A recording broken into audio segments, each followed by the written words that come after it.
ధైర్యముతో నింపినావు.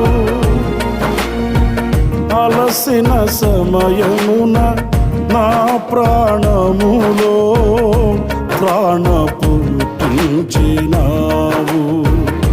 ఆదరణ కలిగించి పిలుపును స్థిరపరచి ధైర్యముతో నింపినావు.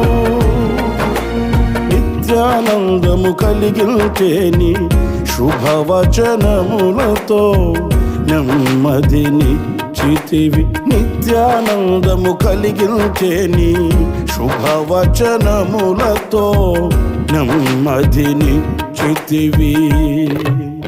విజయశీలుడా నా ప్రాణ ప్రియుడా, కృతజ్ఞతతో నేను స్తుతించెదను.